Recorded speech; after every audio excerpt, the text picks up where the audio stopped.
साथियों नमस्कार। मिसाल एकेडमी के ऑनलाइन क्लास में आप सबका बहुत बहुत स्वागत है। साथियों हम लोग संविधान पढ़ रहे हैं और संविधान के क्रम में आज हम लोग भाग 4 पहुंच चुके हैं। तो भाग 4 हम लोग अच्छे से पढ़ते हैं। पहले आप लोग अपना हालचाल बताएं, ठीक ठाक होंगे? पढ़ाई लिखाई भी चल रही होगी, तो पढ़ाई लिखाई करते रहिए। गर्मी का बहाना नहीं मारना है क्योंकि गर्मी तो पड़ती रहेगी। भारत का ऐसा जलवायु ही है, भारत की ऐसी जलवायु है कि यहाँ पर कुछ दिन प्रचंड गर्मी पड़ेगी, प्रचंड बरसात होगी और प्रचंड ठंडी होती है। तो भारत में रुकना मना है क्योंकि यहाँ गर्मी भी होगी, बरसात भी होगी, ठंडी भी होगी। और पता लगा आप गर्मी के मौसम में बोलेंगे भैया बहुत गर्मी हो रही है, अभी नहीं बाद में करेंगे, तो 2 महीने इसमें निकाल देंगे। फिर आगे बरसात आएगी तो बोलेंगे यार बरसात बहुत हो रही है, डिस्टर्ब हो गया है, 2 महीने इसको निकाल दो। फिर 2 महीने ठंडी का निकाल देंगे कि बहुत ठंडी पड़ रही है, थोड़ा आराम कर लो। कुछ नहीं, 6 महीने गया तो 6 महीने बचेगा। इसलिए हिंदुस्तान में है तो हर मौसम में हर दिन ठंडी हो, गर्मी हो, बरसात हो, मेहनत करने की एक जो प्रैक्टिस होती है, अभ्यास होता है, उसको कर लीजिए, ज़्यादा आराम में रहेंगे। तो चलिए हम लोग भाग 4 आज देखते हैं। भाग 4 नीति निदेशक तत्व जिसको बोलते हैं, उसको डायरेक्टिव प्रिंसिपल बोलते हैं, प्रिंसिपल।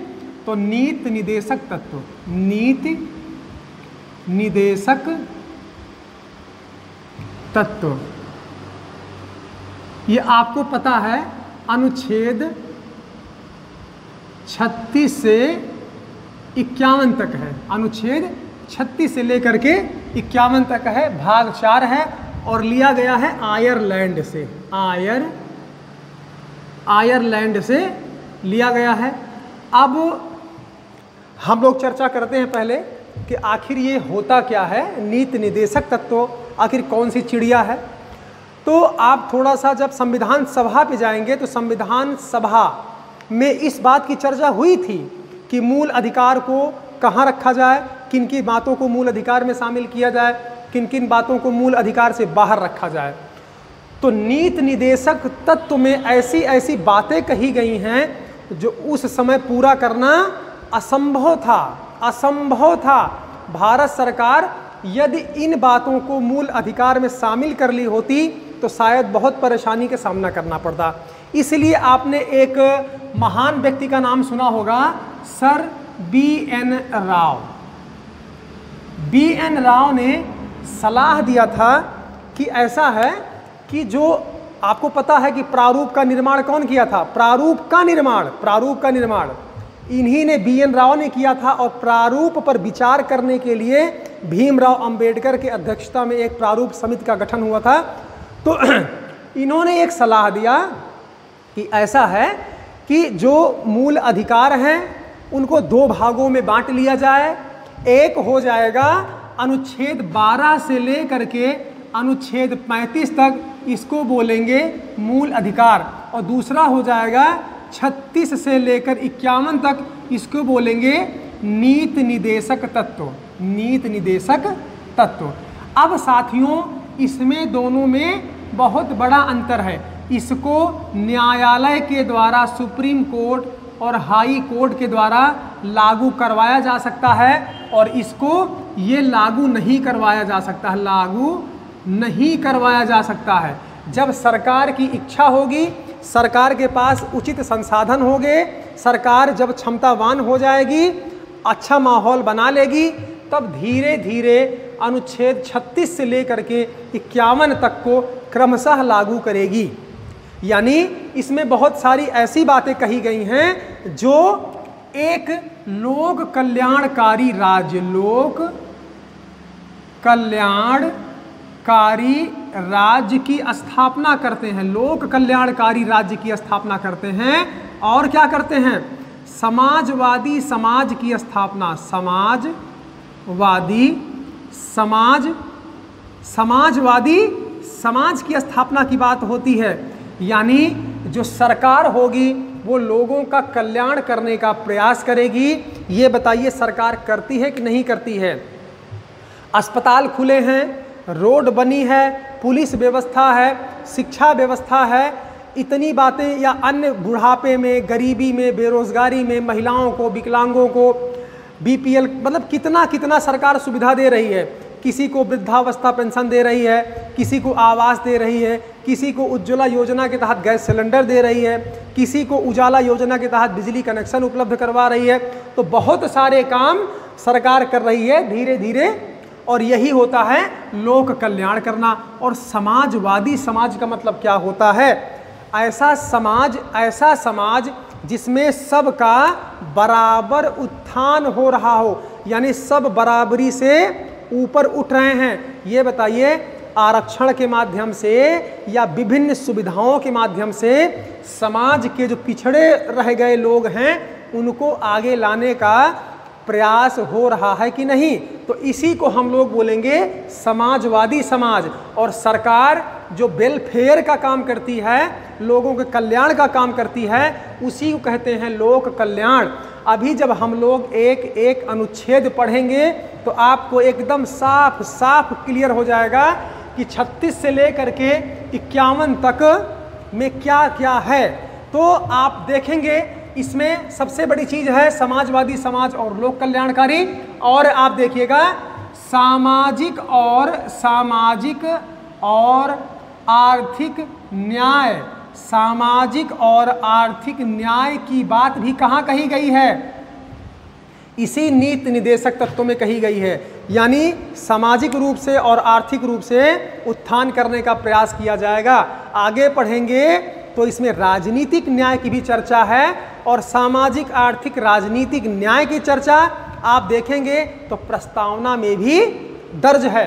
तो आपको कभी ऑप्शन आ जाए कि भारतीय संविधान में सामाजिक आर्थिक राजनीतिक न्याय की व्यवस्था कहाँ है, तो प्रस्तावना में भी है और नीति निदेशक तत्व में भी है। यही गांधीवादी राज्य भी है, यही नैतिक राज्य भी है, यही सर्वे भवन्तु सुखिनः सर्वे सन्तु निरामया है। आप भला तो जग भला वाला सिस्टम नहीं है, यानी सर्व कल्याण की बात है इसमें। तो बहुत सारी बातें नीति निदेशक तत्व में शामिल की गई हैं। और नीति निदेशक तत्व फिर से हम बोल रहे हैं, ये वाद योग्य नहीं होता, ये वाद योग्य, यानी आप सुप्रीम कोर्ट नहीं जा सकते, वाद योग्य नहीं होता।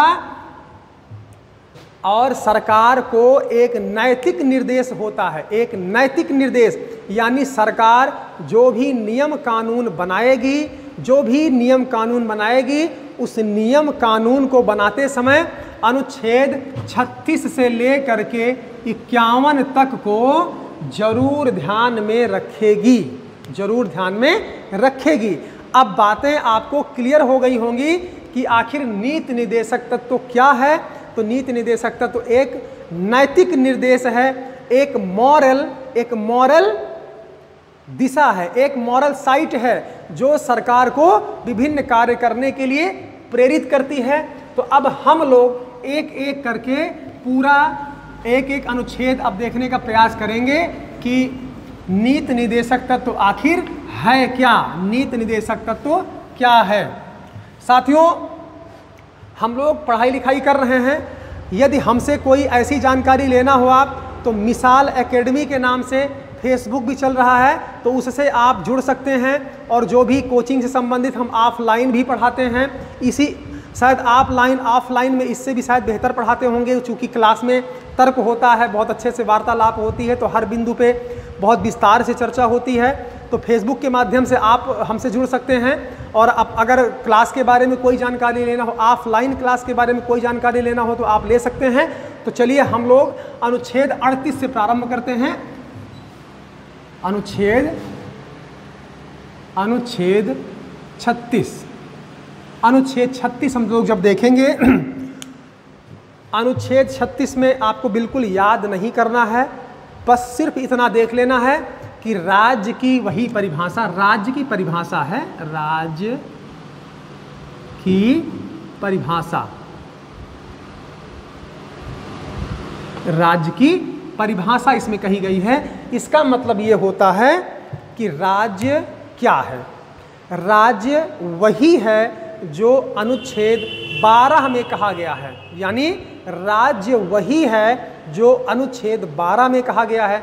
अब अनुच्छेद 12 में क्या कहा गया है? अनुच्छेद 12 में कहा गया है जितनी सरकारी संस्थाएं हैं, सरकारी निकाय हैं, नगर निगम है, जितना कुछ भी है, जो सरकार से प्रत्यक्ष और अप्रत्यक्ष सहायता ले रहे हैं वो सब राज्य के अंतर्गत आएंगे। जैसे सरकारी विद्यालय हो गया, पुलिस प्रशासन हो गया, नगर पालिका हो गया, नगर पंचायत हो गया, जितनी बड़ी बड़ी संस्थाएं हैं, अधिकारियों के कार्यालय होंगे, सब राज्य हैं। तो कहने का मतलब राज्य की परिभाषा कहाँ कही गई है? अनुच्छेद 36 में और अनुच्छेद 12 में। आपसे पूछ सकता है। चलिए आगे देखते हैं। अनुच्छेद 37, अनुच्छेद 37 में कहा गया है कि नीति निर्देशक तत्व, जिसको डीपीएसपी बोलते हैं, डीपी ऐसे इंग्लिश नहीं लिखते हैं, यही नीति निर्देशक तत्व क्या है? वाद योग्य नहीं है, वाद योग्य नहीं है। इतनी बातें क्लियर हुई। यानी किस अनुच्छेद में कह दिया गया है? अनुच्छेद 37 में कह दिया गया है कि नीति निर्देशक तत्व वाद योग्य बिल्कुल नहीं है। अब चलिए हम लोग अनुच्छेद 38 देख लेते हैं। इसमें व्याख्या करने के लिए कुछ नहीं है। अनुच्छेद 38 हम लोग इसमें देखते हैं। एक शब्द आप नोट करिएगा, लोक कल्याण। लोक कल्याण शब्द की चर्चा कहाँ है? अनुच्छेद 38 में है। लोक कल्याण शब्द की चर्चा अनुच्छेद 38 में है। इसी में कहा गया है सामाजिक, आर्थिक, राजनीतिक न्याय उपलब्ध करवाने की व्यवस्था कौन करेगा? सरकार करेगी। ऐसा किस लिए किया गया? कि भाईचारा बना रहे, भाईचारा आपस में बना रहना चाहिए। यानी 38 जब आप देखेंगे तो लोक कल्याण शब्द आप अंडरलाइन कर लीजिए। पीसीएस में एक बार पूछा गया है कि लोक कल्याण शब्द की चर्चा किस अनुच्छेद में है? तो अनुच्छेद 38 यानी अनुच्छेद 38 में लोक कल्याण है। कौन सा लोक कल्याण? तो सामाजिक कल्याण, आर्थिक कल्याण, राजनीतिक कल्याण। ये सारे कल्याण कौन करेगा? ये सारे कल्याण राज्य करेगी। और कैसे कर रही है? आज कर रहे हैं कि नहीं कर रहे हैं? आपको 35 किलो अनाज मिल रहा है। रेलवे में आधे किराए पे आपको आने जाने की छूट रहती है। वृद्धों को सहायता मिलती है। गरीब लोगों को बीपीएल कार्ड बना है, कॉलोनी मिलती है, उनको हैंडपंप मिलता है, उज्ज्वला योजना के तहत गैस सिलेंडर मिलता है, और भी बहुत सारी स्वास्थ्य बीमा मिलता है, बहुत चीज़ें हैं, मिलता है। तो अनुच्छेद 38। अब हम लोग देखेंगे अनुच्छेद 39। अनुच्छेद 39 आपसे कोई एक प्रश्न पूछे कि अच्छा ये बताइए कि नीति निर्देशक तत्व में सबसे इम्पॉर्टेंट अनुच्छेद कौन सा है? तो आप बोलेंगे 39। आप बोलेंगे 39। अनुच्छेद 39 राज्य के द्वारा फॉलो किया जाने वाला यानी अनुकरणीय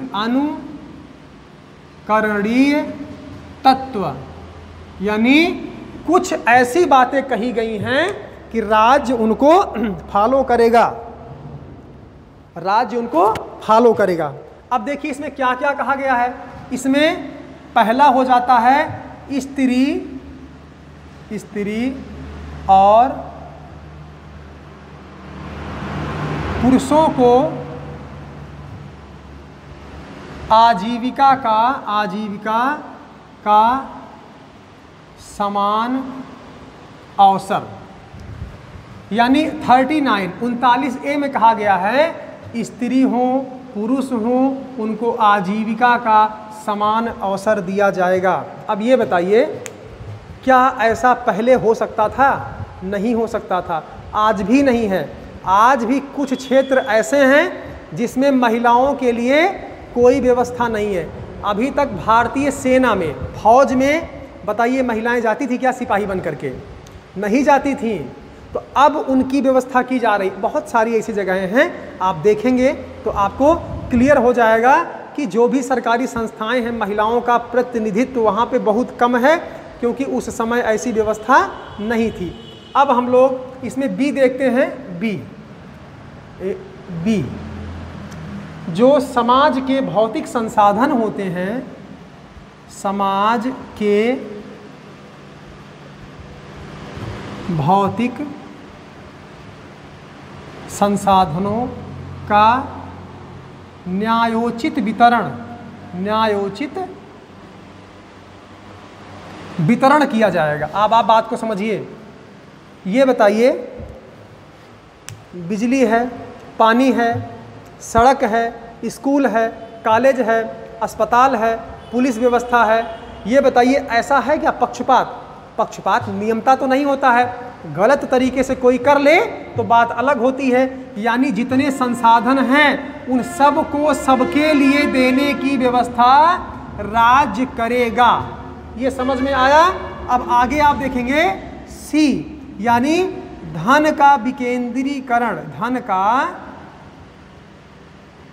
विकेंद्रीकरण यानी जो धन होगा उसका एक जगह एकत्रीकरण नहीं होगा। और सच्चाई ये है कि अभी यह अनुच्छेद ईमानदारी से लागू नहीं हुआ है, क्योंकि आपको पता है कि अमीर अमीर होता जा रहा है और गरीब गरीब होता जा रहा है। आपने देखा होगा, चाहे गांव में देखिए, शहरों में देखिए, हर जगह देखिए, अमीर अमीर होता जा रहा है और गरीब गरीब होता जा रहा है। हालांकि सरकार टैक्स लगा करके, भारी भरकम टैक्स लगाती है उद्योगपतियों के ऊपर, उनसे पैसा लेकर के गरीबों की हेल्प करती है, लेकिन अभी ईमानदारी से उतना अच्छे से लागू नहीं हो पाया है जितना अच्छे से इसको लागू होना चाहिए। हम लोग यदि डी देखें, डी तो समान कार्य के लिए समान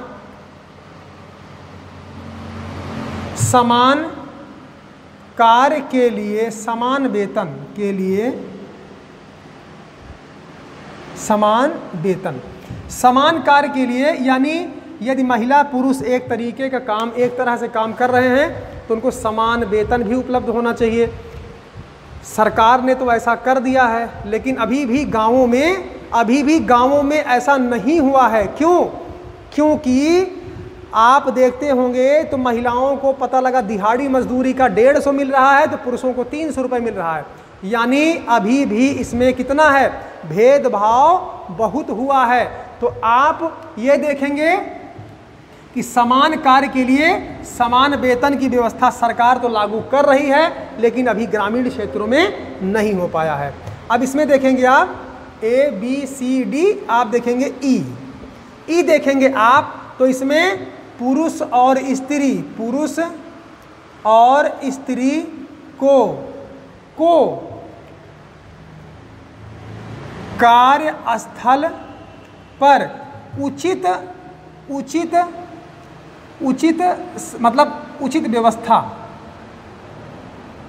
यानी अगर स्त्री हैं पुरुष हैं कहीं वो कार्य कर रहे हैं तो ऐसा नहीं है कि जानवरों की तरह कार्य करवाया जाएगा, अच्छे से कार्य करवाया जाएगा। यानी एक अच्छे एक मानव वाली दशा वहाँ उपलब्ध करवाई जाएगी कि नहीं ठीक है भैया, आपको न्यायोचित मानव उचित दशा उपलब्ध करवाने का प्रयास सरकार करेगी। और जो एफ में कहा गया है, एफ में कहा गया है बच्चों की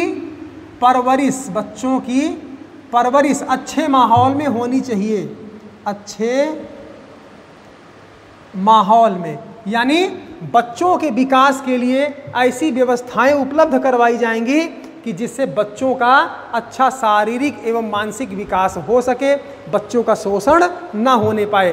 तो अनुच्छेद 39, अनुच्छेद 39 आपके नीति निर्देशक तत्व का सबसे प्राणवायु हम लोग कह सकते हैं, महत्वपूर्ण बिंदु कह सकते हैं। यानी स्त्री पुरुष के लिए आजीविका का समान साधन, भौतिक संसाधनों पर सबका हक होना चाहिए, धन एक जगह केंद्रीकृत नहीं होना चाहिए, समान कार्य के लिए समान वेतन होना चाहिए और कार्यस्थल उचित होना चाहिए, जोखिम वाला नहीं होना चाहिए। और बच्चों के लिए ऐसी व्यवस्था किया जाएगा जिससे बच्चों का विकास भली भांति हो सके, बच्चों का विकास भली भांति हो सके। चलिए हम लोग आगे देखते हैं, इसको मिटाते हैं। और आप देख रहे हैं कि बच्चों के शोषण के लिए भारत सरकार या राज्य सरकारें बहुत सजग हैं। बच्चों का शोषण अगर थोड़ा सा भी होता है तो उस पर कार्रवाई होती है, चाहे वो उनके मम्मी पापा शोषण कर रहे हों या कोई और कर रहा हो। चलिए हम लोग देखते हैं अनुच्छेद 40।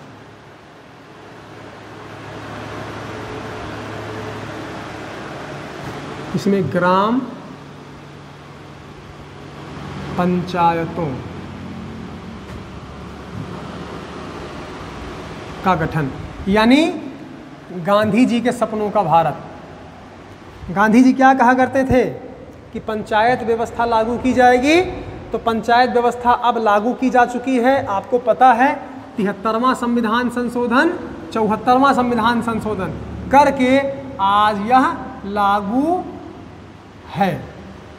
आपने देखा होगा ग्राम सभा, ग्राम पंचायत, नगर पालिका, नगर निगम, नगर परिषद, नगर पंचायतें, बहुत सारी चीज़ें चल रही हैं। तो अनुच्छेद 40 में ग्राम पंचायतों के गठन की बात की गई है और ग्राम पंचायत गठित हो चुकी है। 73वें और 74वें संविधान संशोधन से हो चुकी है। अब हम लोग देखते हैं अनुच्छेद 41।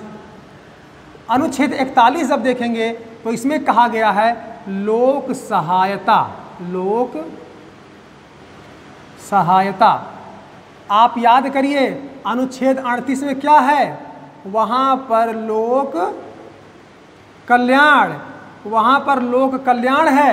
और अनुच्छेद 41 में क्या है, लोक सहायता, यानी बुढ़ापा, बुढ़ापा, बीमारी, बीमारी या विकलांग, विकलांग अब इस्तेमाल नहीं होता है, अब हमारे प्रधानमंत्री जी ने इनको दिव्यांग कह दिया है। यानी सरकार करती है कि नहीं, बुढ़ों के लिए वृद्धाश्रम है, मातृ वंदना योजना है महिलाओं के लिए, बीमारों के लिए आप देखते हैं सरकारी अस्पताल खुले हुए हैं, स्वास्थ्य बीमा भी होता है। विकलांगों के लिए आप देखते हैं नौकरियों में उनको आरक्षण दिया जाता है, हर जगह उनको टिकट में रेलवे की यात्रा कर रहे हों या बस की यात्रा कर रहे हों उनको काफ़ी छूट होती है।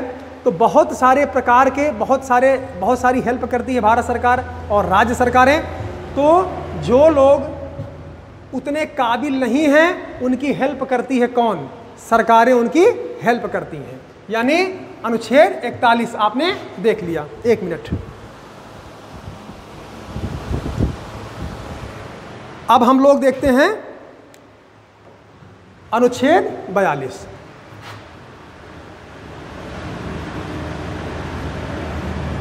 इसमें कहा गया है, जो मुख्य बात है, प्रसूति सहायता।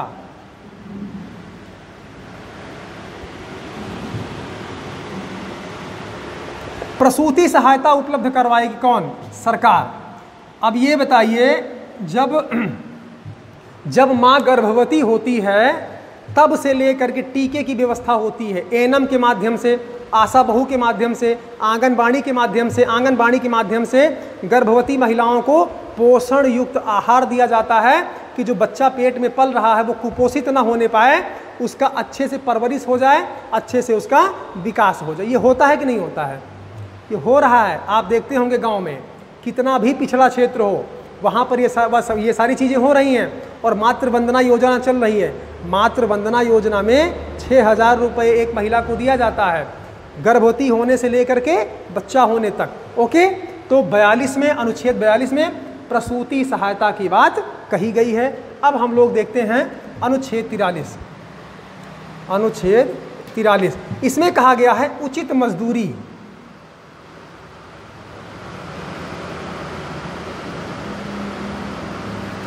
उचित मजदूरी का मतलब ये हुआ, जो कामगार हैं, जो वर्कर हैं, जो लोग काम कर रहे हैं, उनको ऐसी मजदूरी दी जाएगी कि कम से कम उनका पेट पल सके, उनके परिवार का भरण पोषण अच्छे से हो सके और वो कम से कम अपनी खर्चा, रोटी कपड़ा मकान, कम से कम उनको ये प्राप्त हो सके। इतनी व्यवस्था होनी चाहिए, हर हाल में होनी चाहिए। तो ये सारी बातें यानी अच्छे एक मजदूरी निर्धारण का अधिकार सरकार ने अनुच्छेद 43 में है। अब ये हो चुका है, अब ये लागू हो चुका है। हर जगहों पे आप देखते होंगे न्यूनतम मजदूरी दर तय कर दी गई है, इससे कम में कोई लेबर काम नहीं करता है। मनरेगा की मजदूरी भी तय कर दी गई है, फैक्ट्री का काम भी तय कर दिया गया है। तो बहुत सारी चीज़ें अब हो चुकी हैं। तो अब हम लोग देखते हैं अनुच्छेद इसके आगे 44, अनुच्छेद 44 सबसे विवादित अनुच्छेद है। अनुच्छेद 44 सबसे विवादित है, आपको पता है।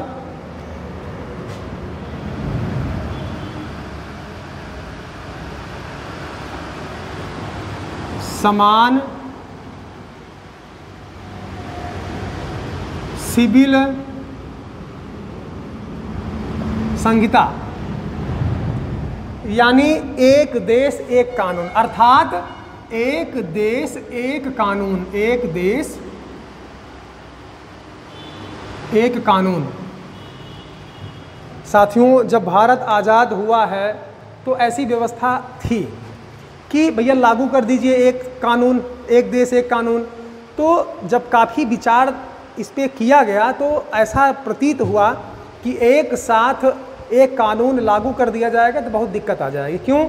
क्योंकि भारत में हिंदू हैं, मुसलमान हैं, सिख हैं, ईसाई हैं, बौद्ध हैं, जैन हैं, पारसी हैं, यहूदी हैं, एंग्लो इंडियन हैं, SC ST, बहुत सारे SC ST वाले हैं। तो ऐसी व्यवस्था कर दोगे तो बड़ी दिक्कत हो जाएगी, क्योंकि सबके अपने अपने नियम हैं, अपने अपने कानून हैं, धार्मिक मान्यताएं हैं, सामाजिक रीति रिवाज है, उठन है, बैठन है।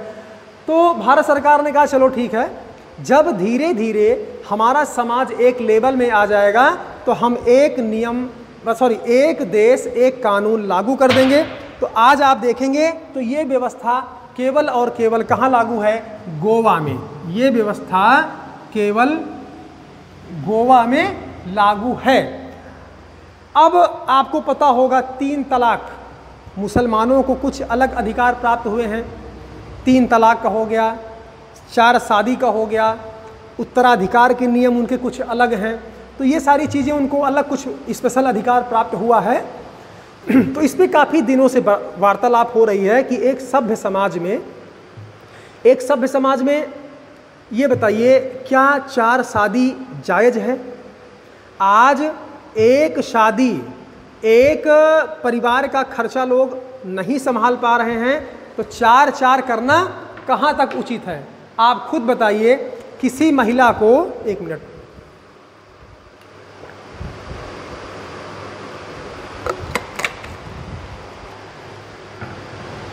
किसी समाज में किसी महिला को तलाक तलाक तलाक बोल के घर के बाहर कर देंगे आप, तो कहाँ जाएगी वो? आपने सुना होगा शाहबानो केस 1984 वाला, उसमें लगभग वो शाहबानो की उम्र जो है वो 68 वर्ष हो चुकी थी, तब उनको उनके पति ने तलाक दिया था। और आप ये बताइए, उनके पति बहुत बड़े वकील थे मध्य प्रदेश के, इतना समझदार होने के बाद भी उन्होंने अपनी पत्नी को, जो कि 68 साल की थी, उनको तलाक दे दिया। अब ये बताइए 68 साल की उम्र में वो कहाँ जाएंगी? तो ऐसे ही क्या 3 तलाक उचित है? बिल्कुल उचित नहीं है। क्या 4 शादी जायज़ है? बिल्कुल जायज़ नहीं है, क्योंकि 4 शादी करेंगे तो क्या करेंगे? सिर्फ विकृति होगी, ज़्यादा बच्चे पैदा होंगे, उन बच्चों की परवरिश कौन करेगा? देखभाल कौन करेगा? समाज में जो उसका दुष्प्रभाव होगा उसको कौन झेलेगा? आप देखते होंगे हिंदू धर्म में एक शादी हो गई तो दूसरी शादी के बारे में आप सोच भी नहीं सकते हैं। यदि सोचेंगे तो सोच सकते हैं, सोचने में कोई बुराई नहीं है, क्योंकि मन ही मन उसको रखे रहिए, हाँ हमको दूसरी शादी करना है, किसी और को हम पसंद करते हैं। लेकिन यदि वह मुंह के बाहर आ गया तो पत्नी आपको जेल करवा देगी, पहली वाली पत्नी आपको जेल करवा देगी, आपके ऊपर बहुत सारे मुकदमे लाद दिए जाएंगे, आप जेल चले जाएंगे। तो ऐसा नहीं कर सकते। आपको तलाक देना हो पहली पत्नी को तो नहीं दे सकते हैं, बहुत बड़ा अगर कारण ना हो तो आप तलाक नहीं दे सकते हैं। तो ऐसे ही होना चाहिए, ऐसे नहीं कि पत्नी को लाओ खिलौना है यूज करो, बोलो तलाक तलाक तलाक जाओ, ऐसा नहीं होना चाहिए। तो समाज में और सरकार ने काफ़ी प्रयास किया है, और मुस्लिम समाज के भी कुछ बुद्धिजीवी हैं जिन्होंने इस प्रथा को बोला है कि नहीं, ये एक सभ्य समाज का अंग नहीं होना चाहिए, ख़त्म होना चाहिए। तो अब काफ़ी मुसलमान भाई भी जागरूक हैं, वो भी सपोर्ट कर रहे हैं अपनी बहन बेटियों का कि नहीं, 3 तलाक नहीं होना चाहिए, तो बिल्कुल नहीं होना चाहिए एक सभ्य समाज में।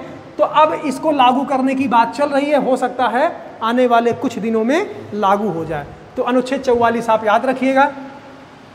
अनुच्छेद 45 हम लोग देखते हैं। आज ये उतना प्रभावशाली नहीं है। इसमें कहा गया है 6 वर्ष से कम आयु के बच्चों की देख रेख की जिम्मेदारी सरकार की है। सरकार की है, माता पिता की भी है। यानी सरकार ऐसी व्यवस्था करेगा कि जिससे बच्चों का अच्छा सा परवरिश हो जाए 6 वर्ष से कम के बच्चों के लिए। और आपको पता है जब आप अनुच्छेद 21 का पढ़ेंगे उसमें कहा गया है 6 से 14 वर्ष के बच्चों को निःशुल्क शिक्षा की व्यवस्था उनका मूल अधिकार होगा। तो 6 से 14 वर्ष के बच्चों को तो सरकार एडमिशन भी देती है, ड्रेस देती है, कपड़ा देती है, बैग, कॉपी, किताब, मिड डे मील योजना, वजीफा, सब कुछ तो देती है सरकार। तो सरकार कर रही है, आज सरकारें कर रही हैं, सब कुछ देती हैं सरकारें। अब चलिए हम लोग अनुच्छेद 46 देखते हैं। अनुच्छेद 46 SC ST के उत्थान का प्रयास। अब ये बताइए SC ST के उत्थान का प्रयास अनुच्छेद 46 में कहा गया है कि सरकार के पास जब संसाधन हो जाएंगे तो SC ST के उत्थान की व्यवस्था करेगी। और आज बताइए हो रहा है कि नहीं। इनको 16.5% आरक्षण दे दिया गया है, इनको 7.5% आरक्षण दे दिया गया है। हर प्रकार की नौकरी में, हर प्रकार के संस्थानों में, चाहे वो शिक्षा से संबंधित हो, चाहे वो स्वास्थ्य से संबंधित हो, चाहे नौकरियों से संबंधित हो, या बहुत सारे जो लोन पास होते हैं वो भी इनके लिए रिजर्व करके रखे जाते हैं कि SC ST को ही प्राप्त होगा। और आप देखते होंगे जितनी कॉलोनी होती है, शौचालय होता है, BPL कार्ड होता है, ज़्यादातर किस वर्ग के लोगों को प्राप्त होता है? इन्हीं लोगों को प्राप्त होता है।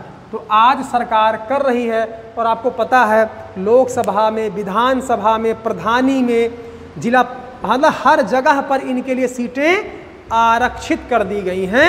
ये बात क्लियर हो जाना चाहिए कि अनुच्छेद 46 SC ST का उत्थान। अब हम लोग देखते हैं अनुच्छेद 47।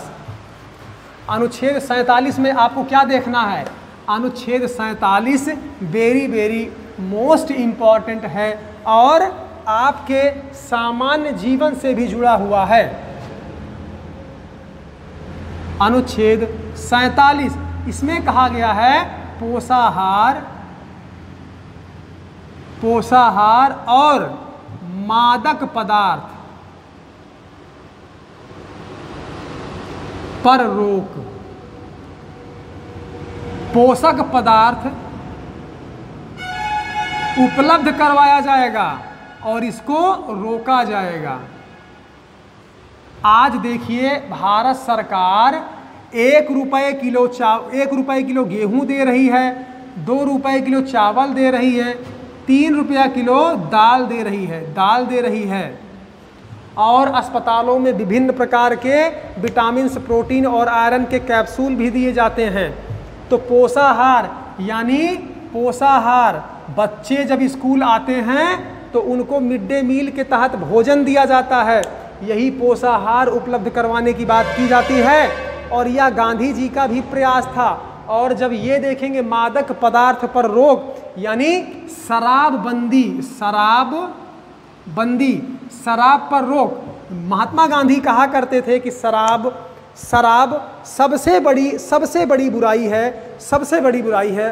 और साथियों ये हकीकत भी है, इससे मेरा अपना मानना है, मेरा खुद का ख्याल है कि धरती पर इससे गंदी चीज़ हमारी नज़र में कुछ नहीं है। हमारी नज़र में इससे गंदी चीज़ कुछ नहीं है। और आपको शायद नहीं पता होगा, एक आंकड़ा आया था कि शराब के चलते 50% यानी लगभग 52% परिवार ऐसे हैं जो आज बर्बादी की कगार पे पहुंच गए हैं, मारपीट की कगार पे पहुंच गए हैं। बहुत सारा मर्डर होता है, घर में महिलाओं को मारा जाता है, पीटा जाता है, बच्चों को मारा पीटा जाता है। बहुत सारे दुर्गुणों की एक दवा है शराब, और इसको रोकने की बात संविधान के अनुच्छेद में लिख दी गई थी, लेकिन दुर्भाग्य है कि इसको सरकारें रोक नहीं रही हैं। सरकारों को ढेर सारा इससे राजस्व प्राप्त होता है।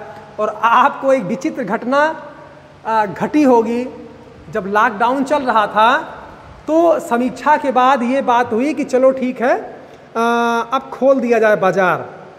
तो हम उत्तर प्रदेश की बात कर रहे हैं। उत्तर प्रदेश में सबसे पहले पता है क्या खोला गया है? शराब का ठेका। आप देखेंगे न्यूज़ में, देखिए तो अभी किराना की दुकान नहीं खुली थी, कपड़े की दुकान नहीं खुली थी, सबसे पहले ठेका खोला गया।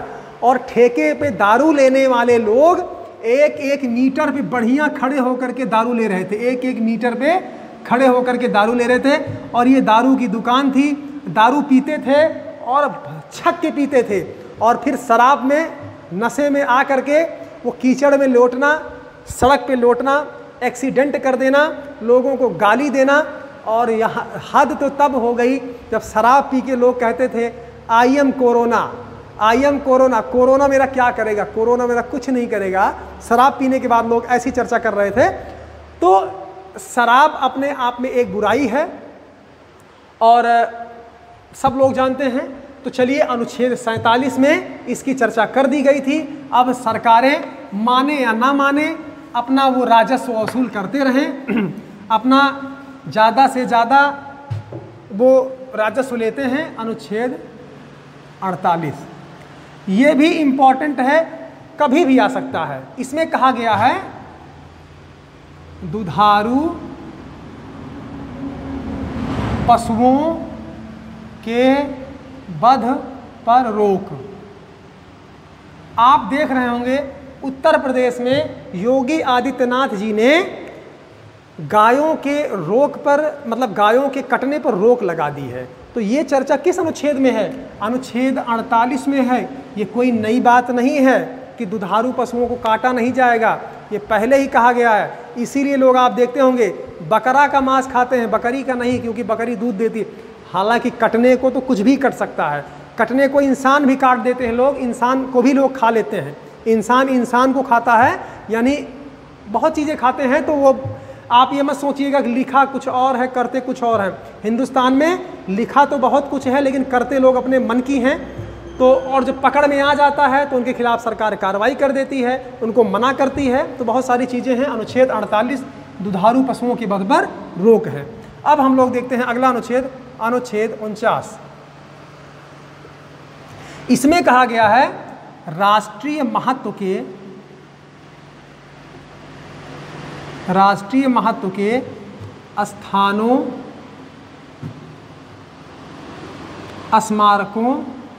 स्मारकों का संरक्षण सरकार करेगी। अब बताइए करती है कि नहीं करती है? राष्ट्रीय महत्व का, जैसे हम आपको बताएं, लाल किला है, ताजमहल है, अजंता की गुफाएं हैं, एलोरा हैं, एलिफेंटा है, बहुत सारे ऐसे मंदिर हैं, ताजमहल है। तो कहने का मतलब बहुत सारे ऐसे स्थान हैं जिनको विरासत स्थल घोषित किया जाता है। और आपको पता है भारतीय पुरातत्व सर्वेक्षण विभाग भी इसमें काफ़ी मदद करता है। तो ये सब चल रहा है। और आपने देखा होगा कि बाकायदा यूनेस्को के द्वारा घोषित करवाया जाता है, यानी विश्व स्तर पर ये कार्य होता है। अब हम लोग देखेंगे अनुच्छेद 50। इसमें कहा गया है कार्यपालिका और न्यायपालिका का पृथक्करण। आखिर इसका क्या मतलब होता है? इसका मतलब ये होता है 50 का मतलब 50-50, दोनों अपना अपना कार्य करेंगे, दोनों अपना अपना कार्य करेंगे, कोई किसी में हस्तक्षेप नहीं करेगा। क्यों? क्योंकि यदि न्यायपालिका में हस्तक्षेप होगा तो लोगों को न्याय पर विश्वास नहीं रहेगा और फिर विद्रोह होने के अलावा कोई चारा नहीं होता है। तो इसलिए सरकार न्यायपालिका और कार्यपालिका को अलग अलग रखेगी, इसमें एक दूसरे को दखलंदाजी करने का मौका नहीं मिलना चाहिए। हालांकि कभी कभी समय समय पर हो जाया करता है, तो इसकी बात नहीं है, लेकिन ज़्यादातर न्याय तो मिलता ही है। तो ये सरकारें प्रयास कर भी रही हैं और कर भी चुकी हैं। यहाँ पर यहीं पर एक बात हम आपको बताना भूल गए थे, यहीं पर एक बात बताना भूल गए थे कि आपने देखा होगा कि पर्यावरण की रक्षा भी सरकार करती है। पर्यावरण की रक्षा भी करती है सरकार। और आपने देखा होगा राष्ट्रीय उद्यान, अभ्यारण्य, वन्यजीव अभ्यारण्य करती है ना, बायोस्फीयर रिजर्व करती है, तो बहुत सारी चीज़ करती है सरकार। और चिड़िया घर बनवाती है, देखते होंगे आप, लखनऊ चले जाइए, कानपुर चले जाइए, और नया नया चिड़ियाघर गोरखपुर में बनने जा रहा है। तो ये भी प्रश्न आ सकता है कि नया चिड़ियाघर उत्तर प्रदेश में कहाँ बनने जा रहा है? तो गोरखपुर में बनने जा रहा है। तो यानी अब हम लोग आएंगे अनुच्छेद 51।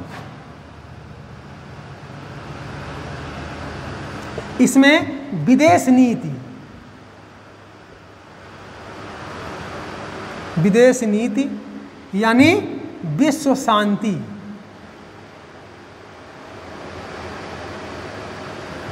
विश्व शांति का प्रयास भारत सरकार करेगी।